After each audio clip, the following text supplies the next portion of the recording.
Dari ajang Piala Dunia antar klub, Manchester City versus Wydad AC. Ini Manchester City nunjukin apa namanya tuh?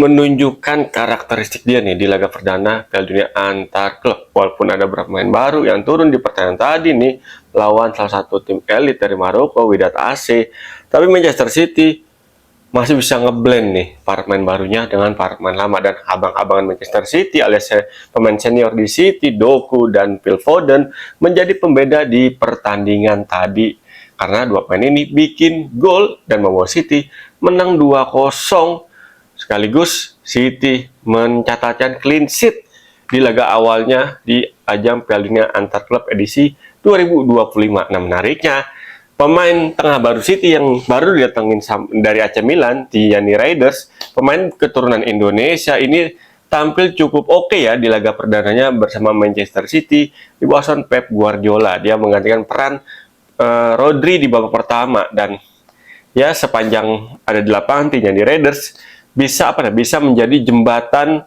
antara lini pertahanan sama lini serang Manchester City di pertandingan tadi. Terlihat kan, 2 gol City lahir di babak pertama. Foden di awal babak pertama dan Doku menjelang babak pertama berakhir melalui skema corner kick alias set piece umpan dari Phil Foden.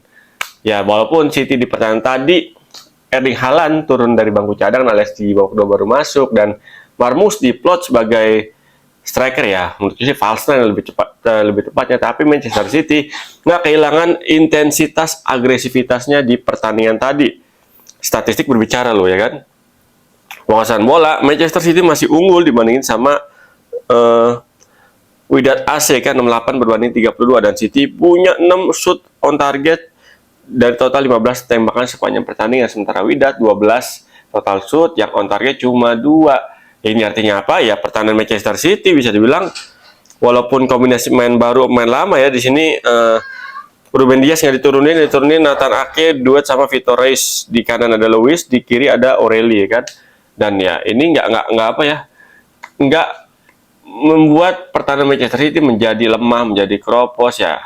Terbukti kan emang Pep Guardiola skema permainannya siapapun main yang diturunin ini tetap meyakinkan dan mengerikan ya kan. Lini serang pun begitu ya kan, biarpun Haaland ditaruh di bangku cadangan, tapi biarpun cuma Marmoush yang diplot sebagai striker di lini depan City, tapi ya City nggak kehilangan gairah untuk membombardir gawang lawannya, dan City akhirnya City 2, Wydad AC 0, dan Manchester City ya sementara ini ada di papan atas babak penyisihan grup ya di Piala Dunia antar klub. Nah, dari Manchester City versus Wydad AC kita geser nih ke pertandingan lainnya yang nggak kalah menarik, yaitu adalah pertandingan antara Real Madrid versus Al Hilal ya kan.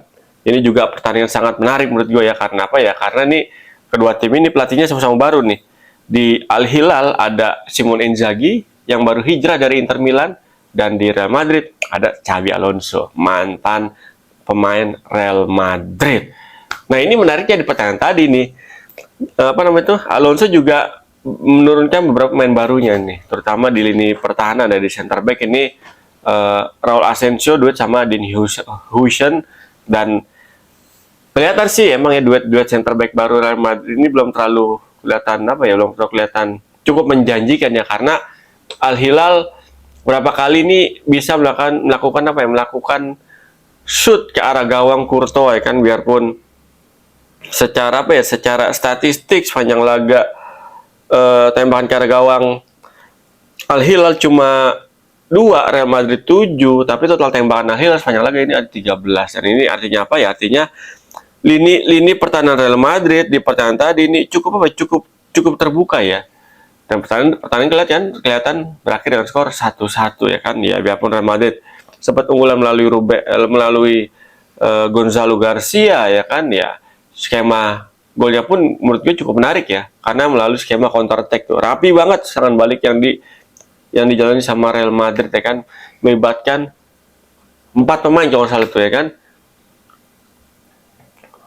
melibatkan 4 pemain di skema serangan balik Real Madrid ya. Akhirnya dengan umpan tarik Rodrigo di sisi kiri pertahanan Hilal, dan diselesaikan dengan sangat dingin sama Gonzalo Garcia ya kan, untuk membuka skor menjadi 1-0. Biarpun akhirnya si Al Hilal bisa nyamain skor melalui titik putih.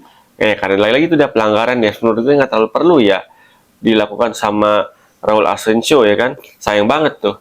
Padahal masih ada pemain Real Madrid di dekat Asensio yang bisa mengcover pergerakan dari pemain Al Hilal. Tapi itu dia, Al Hilal di bawah pelatih Simone Inzaghi ini belum berapa ya, Simone Inzaghi ya nggak kehilangan karakteristiknya nih sebagai pelatih ketika dengan gaya ngelatih dia di Inter Milan.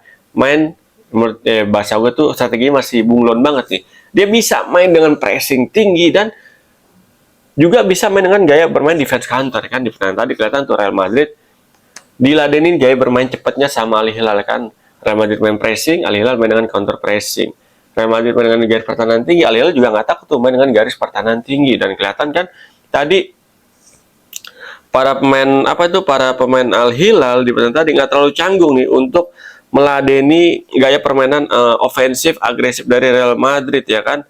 Berkali-kali pemain Al Hilal kayak Al-Drawsari, Milan Kosavic, terus juga penyerangnya Leonardo ini juga bergantian bisa membongkar mencari celah di lini pertahanan Real Madrid ya kan. Yang di tengahnya tadi Real Madrid di awal-awal dikomandoi sama Tchouaméni, Bellingham sama Valverde, sementara Arnold sama Fran Garcia diplot sebagai dua back sayap Real Madrid. Kan lini serang ya Mbappe belum diturunin, Alonso lebih nurunin Trisula, Rodrigo, Vinicius sama Gonzalo Garcia yang bikin gol di pertandingan tadi ya. Sebenarnya Real Madrid juga punya peluang untuk menang tuh, tapi sayang banget penalti dari Valverde di babak kedua bisa digagalin sama kiper dari Al Hilal kan yang dijaga sama Bunu mah bisa ditanya lah ya kan. Dia emang kiper Maroko yang urusan penalti cukup oke nih, naluri untuk membaca arah penalti tangan lawan ya kan. Ya kalau kita lihat secara secara performa pemain racikan strategi baru Xabi Alonso dari Real Madrid ya belum jalan-jalan banget, karena kan Xabi Alonso kita tahu main ini penuh dengan determinasi, para pemain wajib lari sepanjang pertandingan. Nah ini nih tadi udah kelihatan tapi belum sesuai dengan ekspektasi dari Xabi Alonso menurut gue ya kan. Karena Alonso itu main bisa dibilang tuh lini serangnya harus dingin dan harus efektif nih ketika dapat peluang. Sebisa mungkin jangan sering-sering buang peluang. Tapi Real Madrid tadi kelihatan banget nih punya total shot on target ada 7 tapi bisa jadi gol cuma 1. Ini artinya apa ya, Real Madrid masih terlalu banyak buang-buang peluang di lini serangnya, masih belum bisa tampil killer nih lini depannya atau empat pemainnya ketika dapat peluang di area kotak penalti lawan. Dan ini yang mesti menjadi catatan yang harus cepat-cepat diperbaiki sama Alonso di babak penyisihan grup Piala Dunia antar klub saat ini kan ya. Kalau enggak ya biarpun grupnya di grup H kalau Real Madrid ya levelnya masih di bawah Real Madrid semua, tapi ya dengan lawan Al Hilal aja secara individu mainnya jauh ya, tapi dengan racikan Simone Inzaghi ternyata bisa ngimbangi permainan cepat, permainan agresif, permainan pressing dari Real Madrid. Nah ini yang menjadi catatan buat Real Madrid ya kan.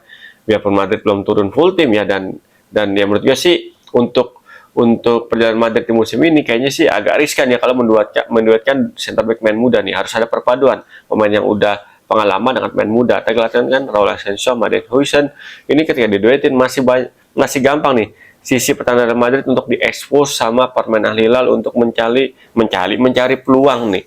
Dan Al Hilal tadi berapa kali punya kesempatan untuk melakukan shoot ke arah gawang, tapi emang yang target cuma 2, tapi total tembakannya di atas 13 loh sepanjang pertandingan. Ini artinya apa? Masih banyak celah di sepertiga akhir pertahanan Real Madrid ya. Menurut gue sih untuk next berikutnya mungkin kalau emang back senior Real Madrid udah pada pulih ya kan, kayak Alaba, terus juga main lainnya kalau udah pulih ya Rudiger ya, ini harus dilihatin ya, Rudiger sama satu main muda mungkin sama Martin Huijsen atau sama Raul Asensio. Itu sih menurut gua. Nah gimana menurut teman-teman? Punya pendapat lain? Kalau punya pendapat lain tulis di kolom komentar. Dan thank you banget yang udah nonton channel YouTube gue Irwancan di konten Pundit Abangan. Thank you banget nih. Jangan bosan-bosan ya untuk support konten gua dengan cara nonton, like, subscribe, komen, dan share. Thank you banget sekali lagi. Saatnya gua pamit. Ketemu lagi bersama gue Irwancan di konten Pundit Abangan berikutnya. Salam bola-bola.